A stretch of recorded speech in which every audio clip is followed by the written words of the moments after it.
Să sperăm că iese bine. 4. Mai auzit, Emil? Ce poftim? Să sperăm că iese bine. Asta banda. Sperăm, să sperăm. Dacă eu aici sunt în dubiu cu niște pini. Mie să nu fie încruciși 6 cu 7, da? Și vreau să mă conving. Convinge-te.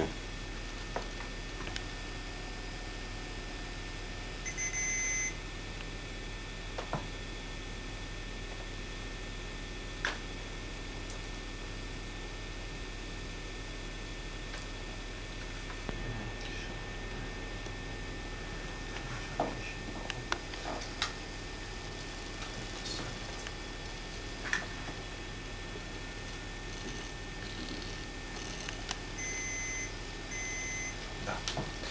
Merge, nu? Care... Și era alte vieți. Bine, am eu în casă tot felul de becuri de reflectare, dar aici nu știu, n-am simțit nevoia de mai mult de atât. Aici era Da. acum important să ai. Așa e.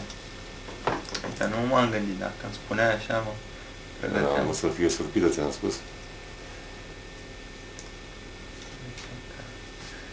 Ți-ai pus deci totuși potențiometru aici. La comandă e Imagini statice. Da.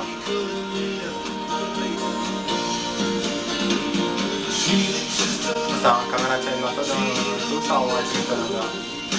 Nici? E destul de drăgățică.